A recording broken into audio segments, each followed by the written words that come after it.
Así inicia Es Noticia, noticia en profundidad. Feliz inicio de semana, qué placer estar con ustedes. Soy Tatiana Pérez y les acompaño desde nuestra sede central en Caracas, en Venezuela. Tenemos tres temas que son noticia, han sido destacados a nivel internacional durante esta jornada.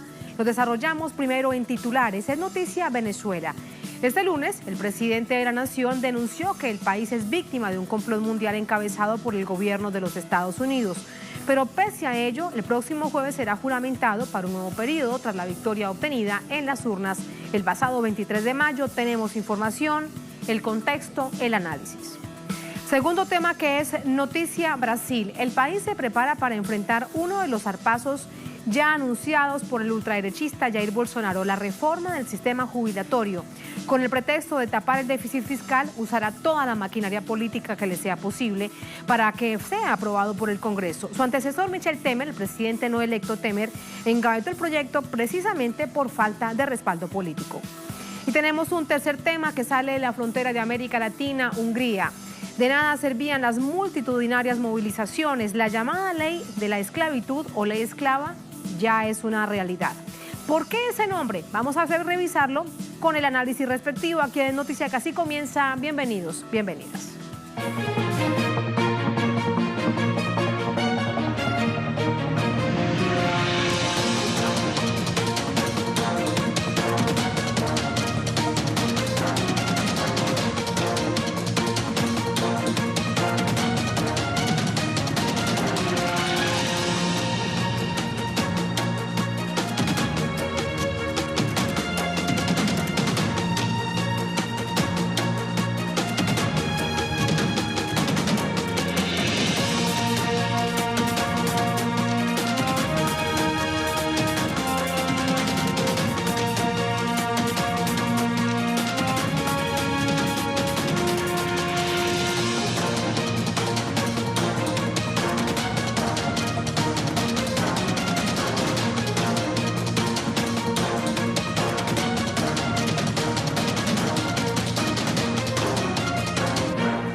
En noticia Venezuela, el gobierno y el pueblo defienden la soberanía nacional ante las nuevas amenazas de la extrema derecha interna e internacional. El presidente de la nación, Nicolás Maduro, se posesionará el próximo 10 de enero para un nuevo mandato ante el Tribunal Supremo de Justicia, dada la situación de desacato en la que se encuentra la Asamblea Nacional desde el año 2016. Vamos a revisar estos detalles. Desde las guarimbas hasta el bloqueo financiero internacional y la especulación interna del sector empresarial, han sido diversas las estrategias empleadas por la extrema derecha venezolana con aval de la Casa Blanca y sus aliados para socavar las bases del proceso revolucionario de Venezuela. Una clara embestida contra el pueblo y, por ende, el gobierno del presidente Nicolás Maduro Moros.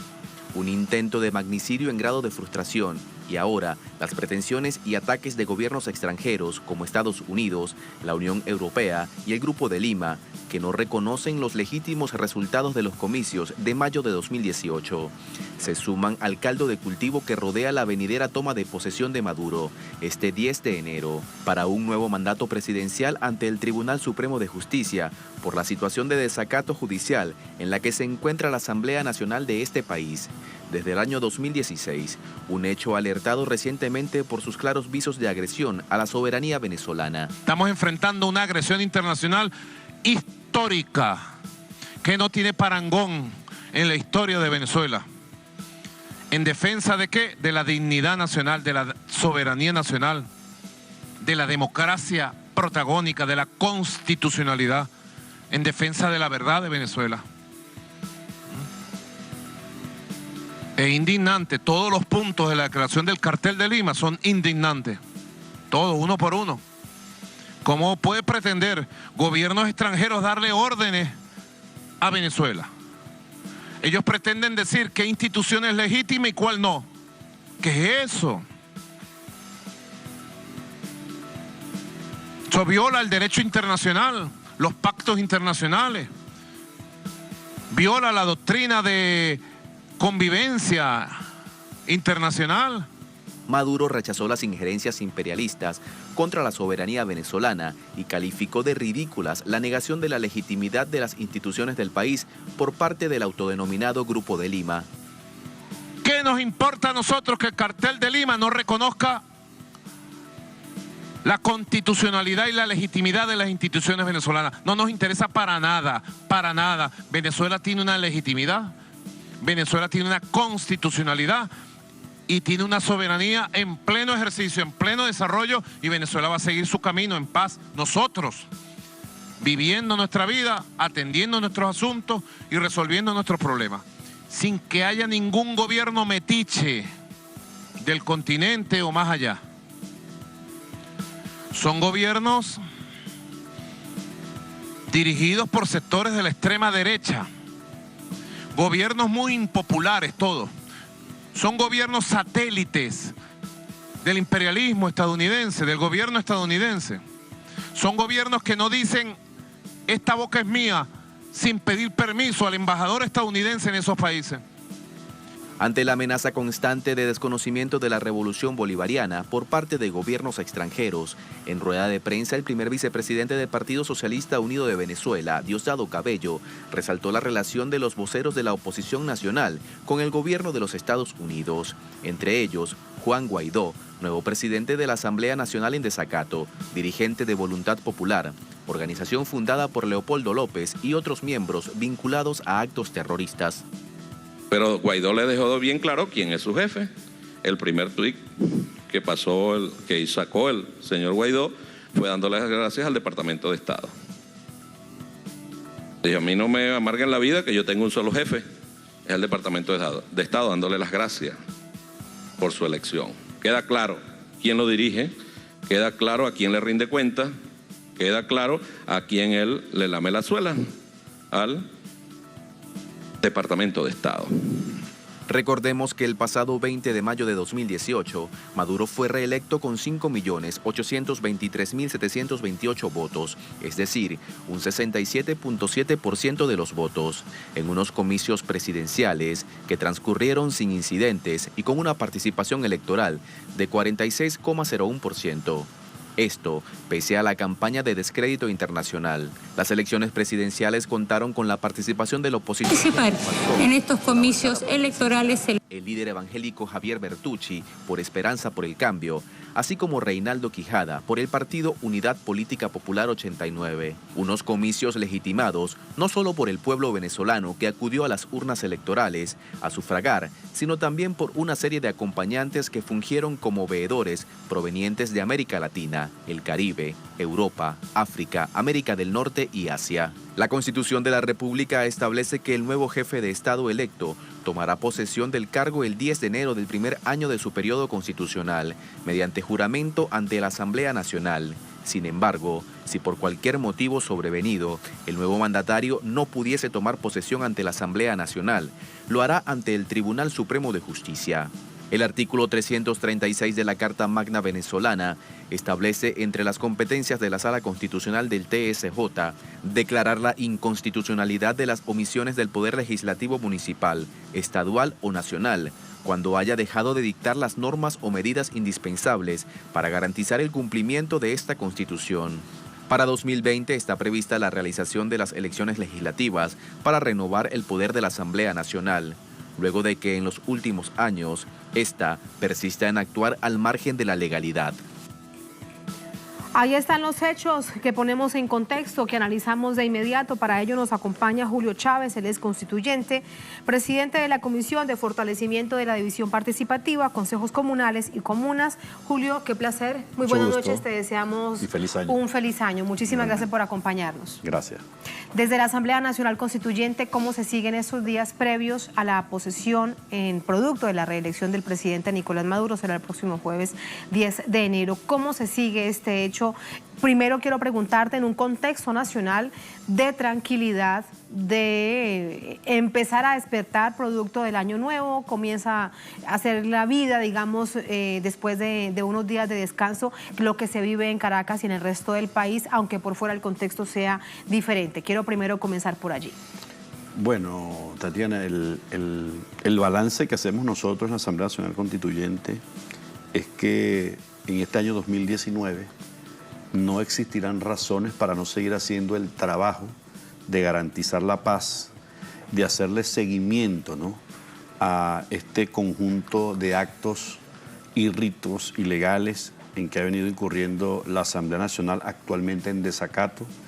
Creo que lo que ocurrió el 5 de enero, cuando ellos ratifican el camino del desacato y colocan en la presidencia de la Asamblea Nacional por recomendaciones, ¿no?, del Departamento de Estado norteamericano, tal y cual como lo reconoció Juan Guaidó, presidente de la AN, y que ya anuncia, ¿no?, como lo hizo sus anteriores expresidentes, de que se va a hablar de un gobierno de transición, de que seguramente no es descartable, Tatiana, el escenario de que él inclusive se vaya fuera del país y de allá se declare pues presidente en el exilio, porque es una persona muy desequilibrada, como lo decía el presidente de la Asamblea Nacional Constituyente. Y políticamente muy desconocida. Sí, una persona que inclusive ganó con el 26% de los votos en la circunscripción del Estado Vargas, ¿no?, que lo eligió como diputado a la AN y que cuestiona la legitimidad del presidente Nicolás Maduro, como bien lo decía la nota previa, bueno, una elección del 20 de mayo, bajo asedio por parte de los sectores de Voluntad Popular, de los sectores terroristas de Voluntad Popular. Este mismo personaje encabezó las acciones que se dieron en el Estado Vargas de impedir que se diera el proceso electoral el 20 de mayo. No obstante, todos esos esfuerzos de Guaidó y su célula terrorista Voluntad Popular, el pueblo venezolano salió a votar, una participación muy cercana, casi al 50%. El presidente Nicolás Maduro sacó más del 66% de los votos, de modo que hay legitimidad en cuanto al acto que emana de la soberanía popular, la elección del 20 de mayo. Y con candidatos de oposición, Julio, tal vez claro, es algo que los medios por fuera de Venezuela no lo recuerden o no lo quieran recordar, pero hubo candidatos en la oposición que hicieron su campaña como en cualquier campaña. Claro, es bueno recordarle al mundo entero, Tatiana, de que en efecto no fue el presidente Nicolás Maduro solamente, ¿no?, como candidato de las fuerzas revolucionarias del Frente de la Patria, sino que fue Henry Falcón, por un sector de la oposición, fue el señor Bertucci, Javier Bertucci, de otro sector de la oposición, fue el señor Luis Ratain, algo así también, de otro sector de la oposición, de modo que participaron, ¿no?, candidatos de la oposición venezolana. Los partidos también participaron y movieron a toda su gente, se movió la maquinaria y en efecto fue una elección que además fue acompañada, ¿no?, por una cantidad importante de observadores internacionales de diferentes países del mundo, organizaciones electorales que reconocen, ¿no?, a ese poder electoral que, por cierto, es el mismo poder electoral que le reconoció a Juan Guaidó cuando fue electo diputado con apenas el 26% de los votos en la circunscripción del Estado Vargas, ¿no? Pero ese fue el resultado. Claro, fue el mismo poder electoral, participaron candidatos de la oposición, hubo una campaña electoral, hubo una contraposición de los proyectos, el proyecto del Plan de la Patria y el proyecto neoliberal, ¿no?, con sus variantes, con sus matices que presentaron los candidatos de la oposición, de modo que en efecto hubo una elección, se dio un proceso legítimo, que decíamos también, y esto es importante recordárselo al mundo entero, que fue bajo asedio, Tatiana. Recordemos que muchos centros de votación, para garantizarle, ¿no?, los derechos políticos al pueblo venezolano en áreas donde la oposición venezolana arremetió con actos terroristas, fueron en esa zona donde quemaron a personas vivas, donde incendiaron Simoncito, instituciones del Estado, etcétera, arremetieron a plomo contra centros de votación, quemaron máquinas electorales.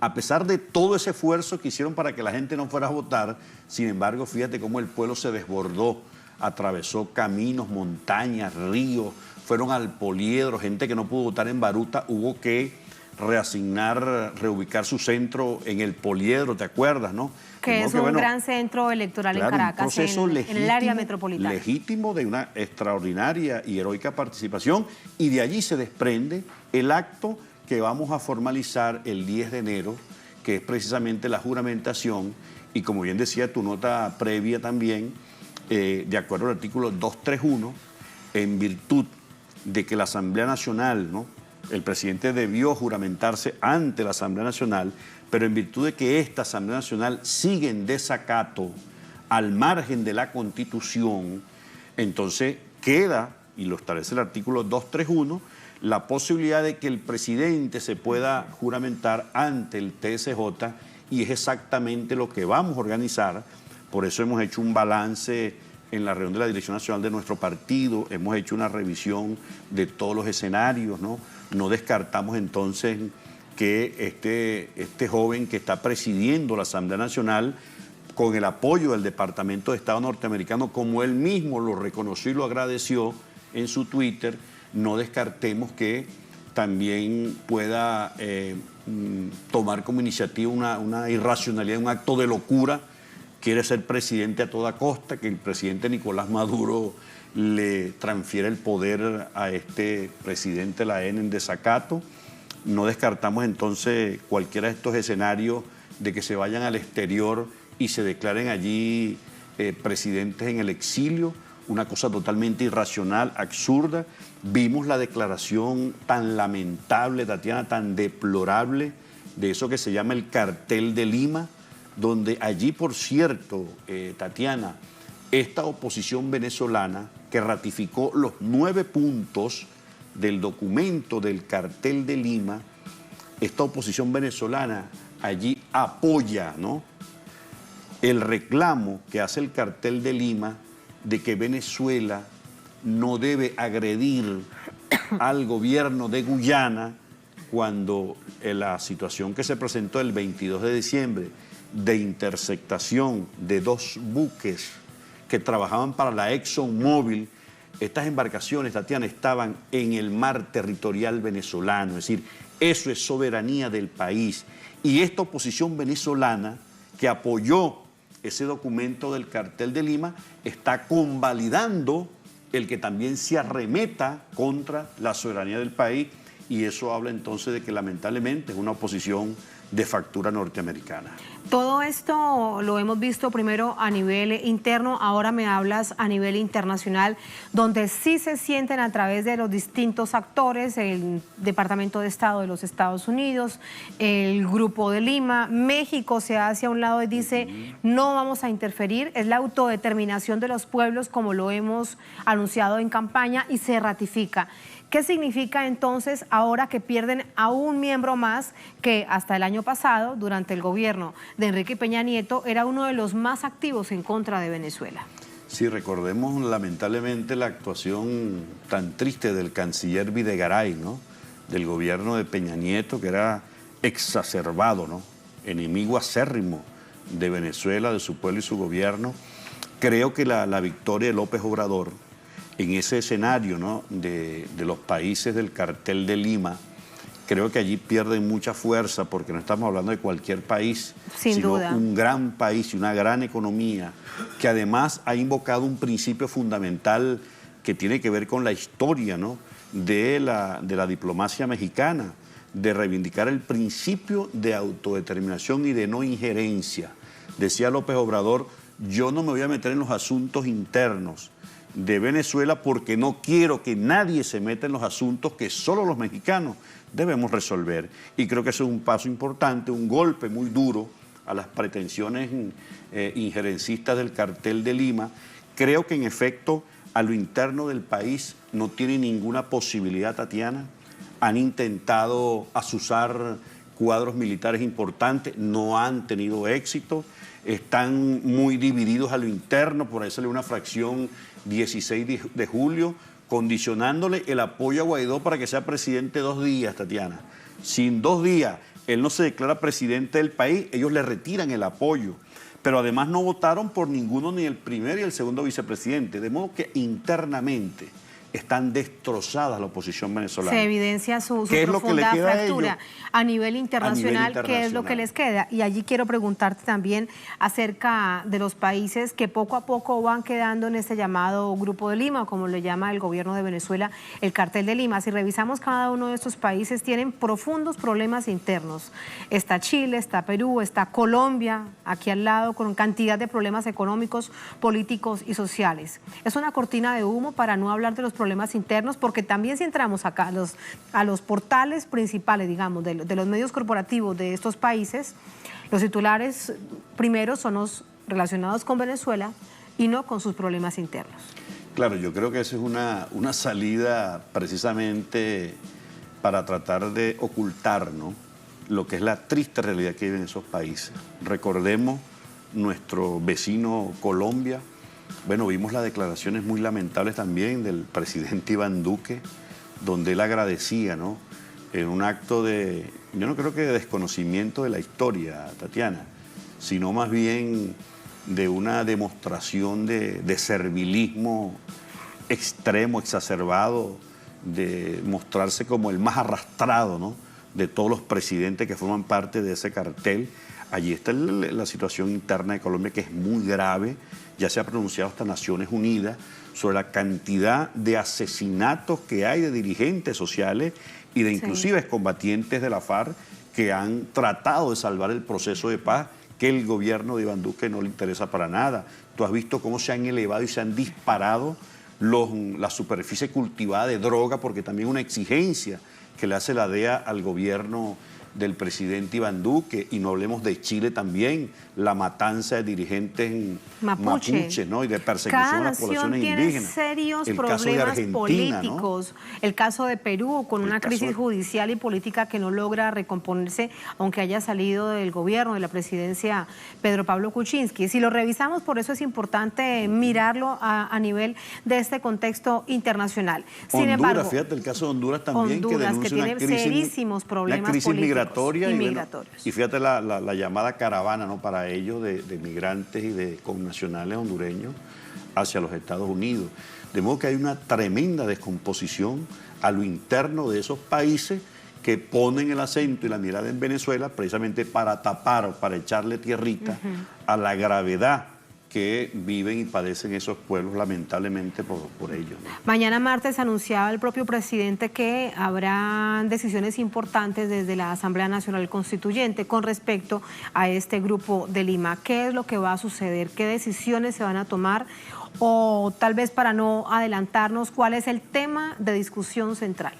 Mira, nosotros vamos a seguir garantizando desde la Asamblea Nacional Constituyente la paz de la República, Tatiana. Y eso es fundamental. De modo que las decisiones que podamos tomar el día de mañana, de acuerdo al informe que se presente, al debate que se dé a lo interno y el balance, en virtud de las actuaciones reiteradas en desacato de esta Asamblea Nacional, de la Junta Directiva que nuevamente incurre en desacato, bueno, yo creo que puede llegar el momento, y es parte de los escenarios, no descartemos, ¿verdad?, así como lo hicimos para adelantar elecciones cuando correspondan, el año que correspondan, para gobernadores, alcaldes, etcétera, no descartamos entonces que en el momento en que corresponda también se puedan plantear el adelanto de las elecciones de la Asamblea Nacional, porque realmente es un organismo que no cumple ninguna función y que lo que ha hecho precisamente es desconocer la propia Constitución y su funcionamiento interno. Y además de eso también, todos estos actores, estos voceros que tú decías, Tatiana, de esta Junta Directiva que se está instalando, que siguen desacato, también tendrán que responder por los delitos de traición a la patria. Porque eso que ellos hicieron, aprobar, repito, el punto número 9 del documento del Cartel de Lima, donde ellos de alguna manera convalidan, ¿no?, la pretensión del gobierno de Guyana y de estos gobiernos del Cartel de Lima de que tienen derechos sobre el mar territorial venezolano, eso es un delito de traición a la patria.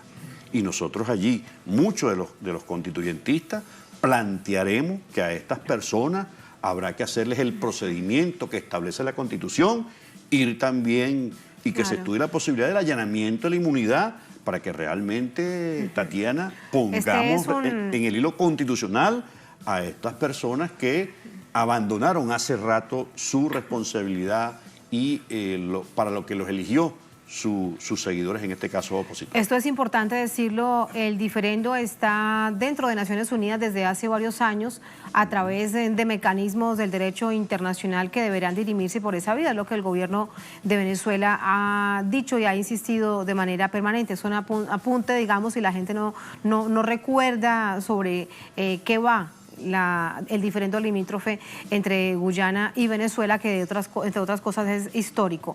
Y allí déjame preguntarte algo, porque esto es importante. ¿Se abre un nuevo frente, digamos, de atención desde esa frontera? Bueno, eso es parte de la operación Tenaza contra el país, ¿no? La agresión es desproporcionada, es brutal, ¿no?, contra Venezuela. No solamente del lado colombiano, como lo hemos analizado en programas anteriores, cómo fue toda esa estrategia para arremeter contra la economía, contra el signo monetario, pero también desde Guyana, ¿no? Recordemos que el personaje que, por cierto, también está saliendo el presidente David Granger, es un hombre de la ExxonMobil, que la ExxonMobil lo puso allí como presidente, le pagó la campaña electoral, ahora resulta que está saliendo por un veto del Congreso en Guyana, se seca el que se meta con Venezuela. Bueno, la ExxonMobil insiste y persiste en provocar, ¿no?, una situación con Venezuela a propósito de un reclamo histórico y justo que ha hecho el pueblo venezolano a lo largo de la historia, ¿no? Y que nosotros invocamos también de que la diferencia limítrofe con Guyana debe resolverse sobre la base del Acuerdo de Ginebra, una solución práctica y negociada de la controversia, pero no en términos en que lo está planteando en este caso una de las grandes transnacionales petroleras, porque definitivamente eso son... Porque lo que está haciendo es una verdadera provocación. Es una provocación. Es eso exactamente. Muchísimas gracias, Julio, por este análisis. Así están las cosas durante esta... Imagínense ustedes, la primera jornada del lunes, muy interesante políticamente aquí en Venezuela. Para despedirte, déjame preguntarte, además de lo que veremos mañana, habrá que esperar los resultados. ¿Qué pasará miércoles y jueves en la Asamblea Nacional Constituyente? Va a pasar lo que está en la Constitución, ¿no? ¿El jueves irá el presidente? El presidente va a acudir ante el TSJ, eso va a estar lleno de pueblo por todas partes. Pero en algún momento también irá a la Asamblea Nacional. Y luego, por supuesto, va a la Asamblea Nacional porque él se va a subordinar, ¿no?, al poder plenipotenciario, que es la ANC, como corresponde con el resto de los poderes, excepto, ¿no?, la N en desacato. Luego habrán actos también, actos protocolares, posiblemente también un encuentro en el cuartel de la montaña y, en definitiva, estaremos muy atentos, movilizados.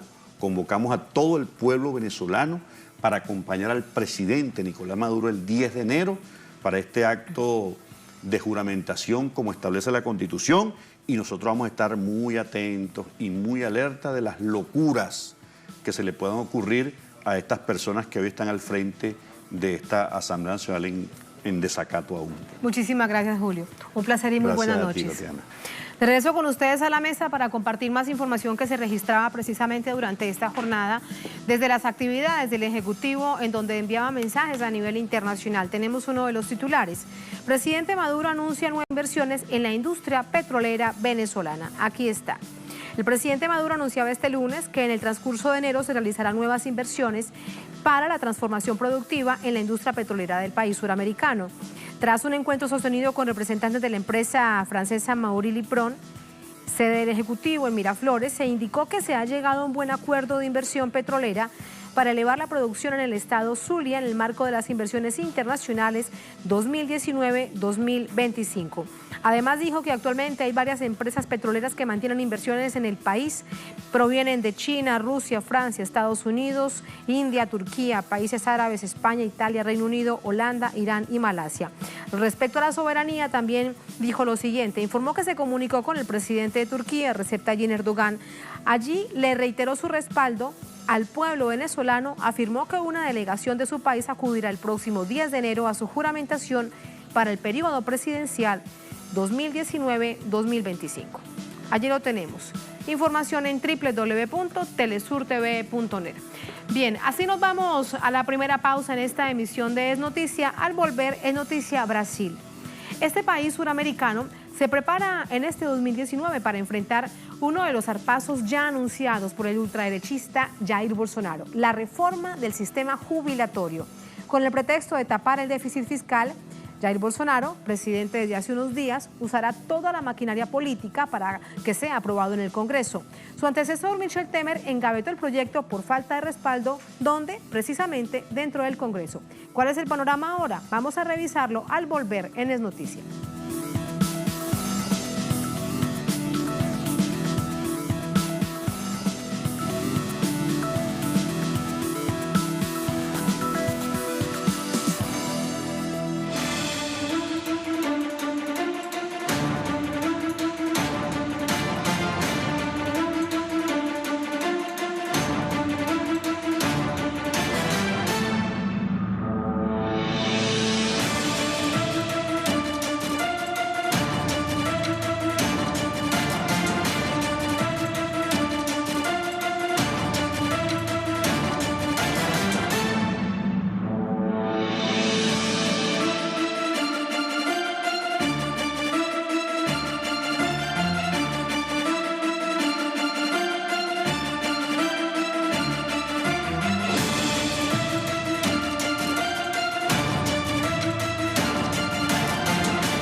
Es noticia Brasil, en el marco de la reforma previsional prevista por el presidente Jair Bolsonaro, se contempla un recorte de gastos en el sistema jubilatorio. Para ello, Bolsonaro planea quitar la jubilación a personas que a su juicio no puedan justificar el cobro de la misma. Con esta medida, el mandatario de la extrema derecha cercenaría conquistas del pueblo en materia de seguridad social. Aquí tenemos los detalles.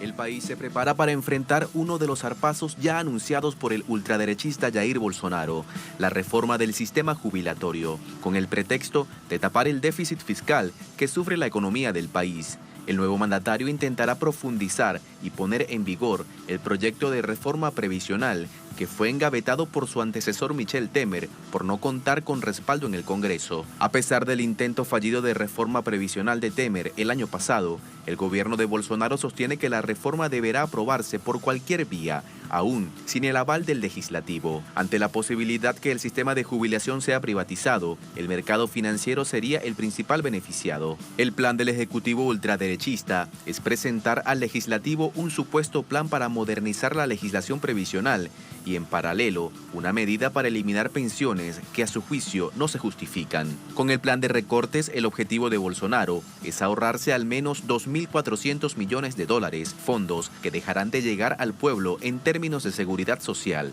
Según reseña el diario Folha de Sao Paulo, algunas de las medidas que contempla el proyecto de Bolsonaro es intervenir el Instituto Nacional de Seguro Social para despojar de las pensiones por muerte a aquellas personas que la reciben producto de una relación estable de hecho, pero que no estuvieron formalmente casados.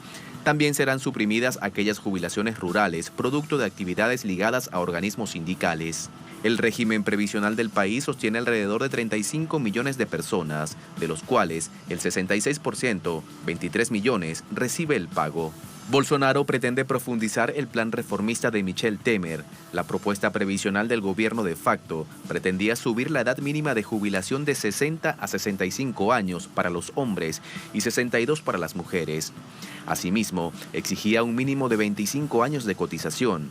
Para obtener una pensión integral, exigía un mínimo de 40 años de contribución. La jubilación integral básica actual es de unos $1.500, monto que se actualiza por inflación anual. En un país con más de 12 millones de desempleados y 37% de los trabajadores precarizados, cada vez serán menos los que logren obtener esta protección de la seguridad social. Tenemos más información, para ello nos vamos hasta Sao Paulo con nuestro corresponsal Nacho Lemos. Hola Nacho, muy buenas noches. Las primeras reacciones que se generan, aunque ya Bolsonaro había dicho esto en campaña, ahora el asunto es que se concretiza, que se dice a nivel político, a nivel social. Saludos Tatiana para ti, la audiencia de Telesur. Restan 15 días aproximadamente para que esté lista la propuesta, esté cerrada esta propuesta por parte del equipo económico de Bolsonaro para la aplicación de una reforma jubilatoria. La punta de lanza del gobierno de Bolsonaro, el objetivo principal en el comienzo de este mandato es la reforma jubilatoria para darle un guiño al mercado, al capital financiero internacional, una reforma jubilatoria que, como bien indicaban, no pudo ser aprobada durante el gobierno de facto de Michel Temer, quizás por la impopularidad del presidente que asumió después del impeachment contra Dilma Rousseff. Ahora buscará ser implementada dentro del paquete de ajuste neoliberal de Jair Bolsonaro, por parte especialmente de su buró económico, de su ministro de Economía, Paulo Guedes. Se prevé un modelo inspirado en las AFP chilenas, ya que Paulo Guedes habitó Chile, vivió en Chile durante la dictadura de Pinochet y además es un Chicago Boy, estudió en Chicago, en los Estados Unidos, entonces traerá ese modelo de privatización del sistema de la previdencia que en Brasil,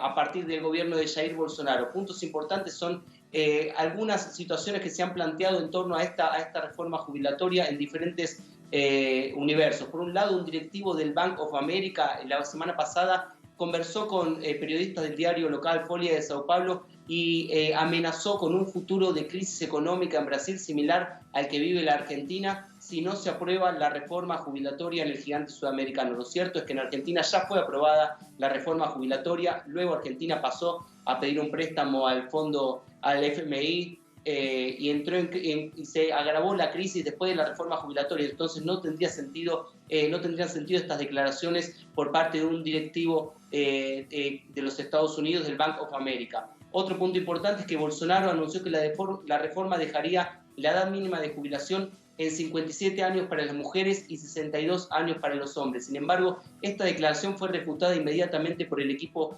económico de Bolsonaro. No tendría lugar una edad como declaraba Jair Bolsonaro, y también advirtieron que sería imposible aprobar la reforma en el Congreso en estos términos.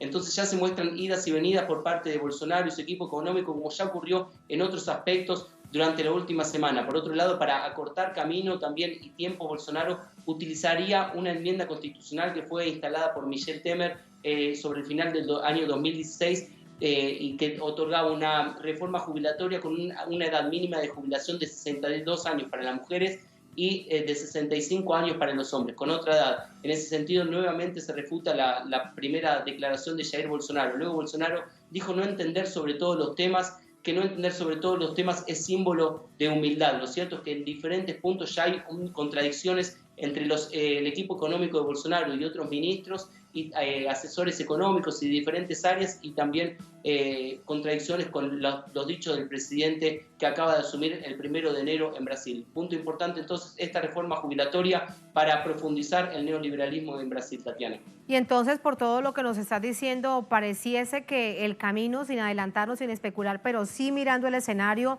sería aplicar las rechazadas AFP de Chile en Brasil. Sí, el modelo más... Tal vez tendrá otro nombre, modelo, pero será el modelo. Claramente, Tatiana, sí, el modelo que aparece con más fuerza es ese, teniendo en cuenta la figura de Paulo Guedes, el ministro de Economía de Jair Bolsonaro, que ya fue una de las figuras claves en esa interacción con los Estados Unidos, también con el mercado financiero, para darle poder a Jair Bolsonaro. Recordemos que Jair Bolsonaro inicialmente no era la figura clásica del neoliberalismo ortodoxo antes de la elección presidencial, pero ante la impopularidad de los sectores neoliberales clásicos en Brasil, ganó peso Jair Bolsonaro justamente con Paulo Guedes como nexo entre el mercado financiero y el gobierno que fue electo. Ahora Paulo Guedes tendrá que demostrar si consigue la aprobación de esta reforma, que es una exigencia clara del capital financiero internacional y que recortará los derechos de la población brasileña al jubilarse. Un ejercicio que nace en Chile, que se lleva a Colombia y que sigue avanzando de una manera tan regresiva en otros países. Vamos a ver qué pasa en Brasil. Gracias, Nacho, por esa información. Muy buenas noches. Voy de inmediato con el análisis. Para ello nos acompaña Jonatas Campos. Él es periodista de Jornal Brasil de Fato. Está con nosotros desde Pernambuco, noreste de Brasil. Jonatas, ¿cómo estás? Muy buenas noches. Buenas noches, Tatiana. Buenas noches a todos que acompañan la señal de televisión. Muchísimas gracias. Esta reforma previsional, si todo le sale bien como es lo que espera, producto de las amenazas incluso del presidente Jair Bolsonaro, se convertirá en ley. Pero quiero preguntarte sobre el panorama en el Congreso. ¿Qué puede cambiar o no teniendo en cuenta lo que le sucedió a Michel Temer con una reforma que no pasó y al final tuvo que ser archivada? Bueno, todavía esa reforma que intenta el presidente Bolsonaro tendrá que pasar por el Congreso Nacional brasileño. Y bueno, aunque el presidente Bolsonaro se parece que tenga una cantidad grande de diputados que van a apoyar, esta reforma es una reforma mucho antipopular, porque mismo los diputados de derecha, de la extrema derecha, tienen sus electores que van a ser afectados por esa reforma. Y recuérdate que en Brasil 14% de la población es jubilada, es pensionada. Y de esas personas, de cada 3 pensionados brasileños, uno tiene que regresar a trabajar para complementar su renta, su sueldo. Así que las pensiones en Brasil también son bajas. La más grande parte de los brasileños reciben un sueldo mínimo de pensión, y eso no es el problema de las pensiones brasileñas, sino que son los grandes salarios de pocos brasileños, ¿sabes?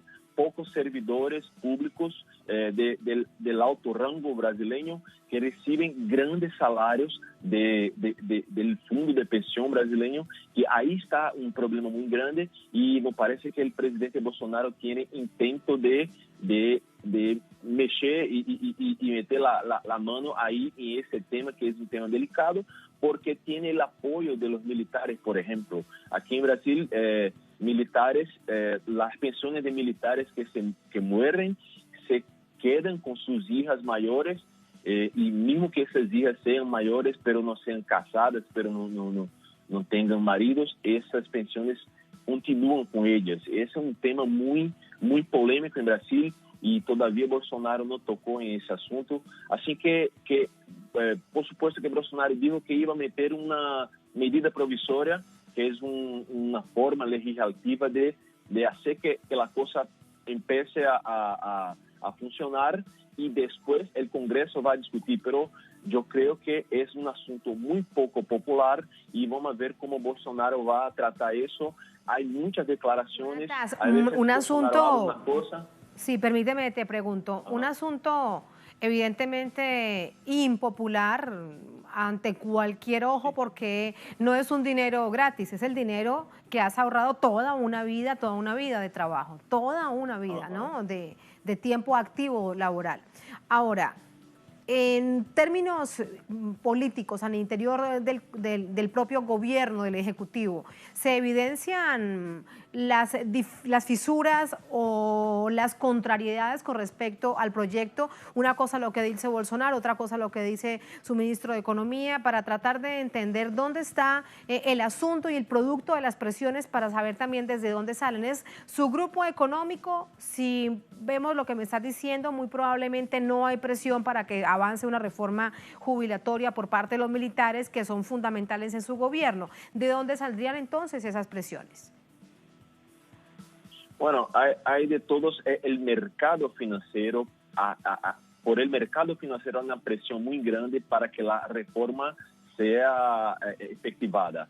Pero y ellos necesitan que el gobierno brasileño tenga un presupuesto, tenga una economía de presupuesto muy en corto plazo con una reforma, y eso varios expertos en previdencia en Brasil, en jubilaciones, dicen que cualquiera que sea la reforma, no va a haber una economía de presupuesto, del presupuesto público en corto plazo, sino en largo plazo.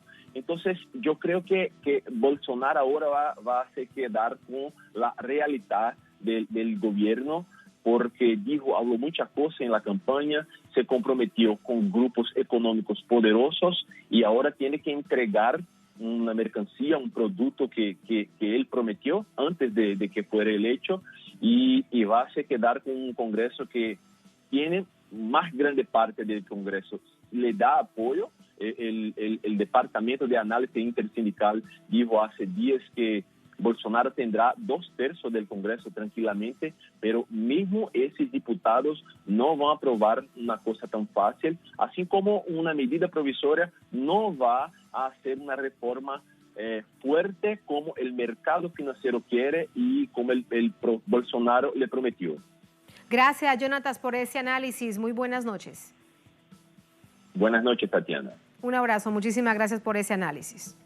Y miren ustedes la información que tenemos aquí en nuestra multiplataforma. No es directamente el asunto que nos ocupa, la reforma previsional, la reforma jubilatoria en Brasil, pero sí sobre las figuras que están gobernando en este momento el país y lo que precisamente le espera al pueblo que se ve afectado por todas esas reformas. Miren ustedes, polémica por dichos racistas de diputado de derecha brasileño. El diputado brasileño Rodrigo Amorim, que llegó al Congreso con apoyo de la familia del ahora presidente Bolsonaro, es centro de una polémica por realizar declaraciones racistas contra los indios en la nación, que además involucran al presidente boliviano Evo Morales. Abrimos comillas, miren lo que dice. A quien le guste el indio, que vaya a Bolivia, que además de ser comunista sigue presidida por un indio. Cerramos comillas, dijo el funcionario brasileño que pertenece al partido oficialista social liberal ante un medio local en referencia a un área conocida como Aldea Maracaná, cerca del estadio homónimo donde funcionó el Museo Indio hasta 1977. Él dice esto: el espacio podría servir como estacionamiento, compras, áreas de ocio, equipamiento accesorio, el propio estadio Maracaná. Como carioca me causa indignación ver aquello de la manera que está hoy, dijo el diputado, instó a hacer una limpieza de la zona para tal fin. Al respecto, el presidente Evo Morales expresó su rechazo ante esas expresiones xenófobas. Miren ustedes el tuit del presidente Morales. Lamentamos resurgimiento de ideología de supremacía racista, KKK, como réplica de xenofobia del gobierno de Estados Unidos. Ante intolerancia y discriminación, los pueblos indígenas promovemos respeto e integración, tenemos los mismos derechos porque somos hijos de la misma madre tierra. Como siempre, las reflexiones profundas del presidente Evo Morales. Así nos vamos a la segunda, última pausa en esta emisión de Es Noticia. Al volver, salimos de la frontera de América Latina, nos vamos hasta Hungría. De nada han servido las multitudinarias movilizaciones en el país. La llamada ley esclava, ya no hay nada que hacer, está lista, está promulgada por el Congreso. Pero ¿por qué lleva ese nombre? ¿Qué es lo que hay detrás? ¿Cómo afecta al pueblo? Vamos a revisarlo aquí en Es Noticia.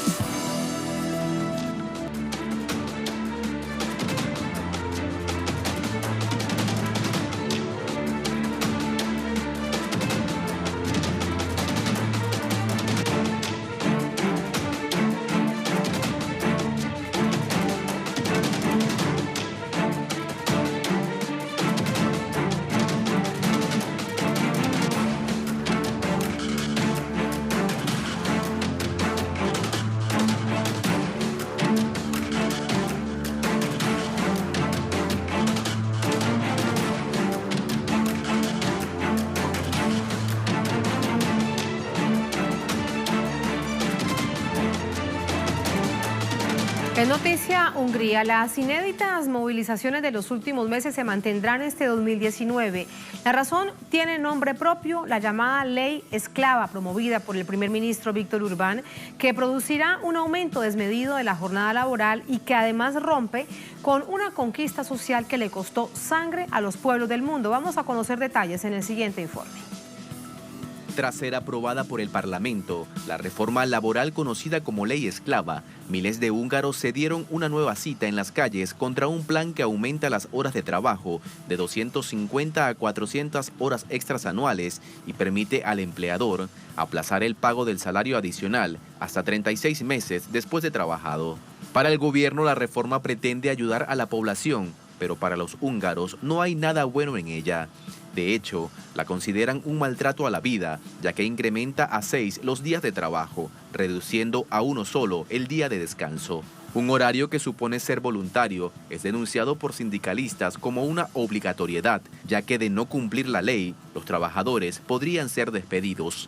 La ley fue impulsada por el primer ministro del país, el ultranacionalista Viktor Orbán, máxima figura del partido Fidesz, Unión Cívica Húngara, que cumple 8 años consecutivos en su segundo mandato. Para sus críticos es el hombre más temido de la Unión Europea por sus políticas antimigratorias, por las reformas en la Constitución, como la anulación del salario igualitario para las mujeres y la restricción del matrimonio entre personas del mismo sexo. Orbán también es reconocido por violar los derechos de los menos favorecidos en su país.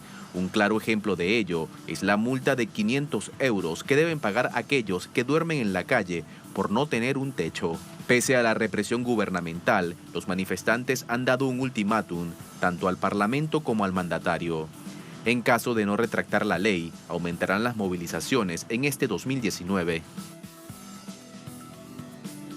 De hecho, los promotores de estas movilizaciones, muchas de ellas autoconvocadas a través de redes sociales, dicen que es lo que se verá: movilizaciones como nunca antes en Hungría, en distintas partes de esta nación europea. Vamos con el análisis. Para ello nos acompaña Simón Colmenares, conferencista internacional, escritor, especialista en conflictos no convencionales y guerras de quinta generación. Nos acompaña desde Caracas, aquí en Venezuela. Hola Simón, buenas noches, ¿cómo estás?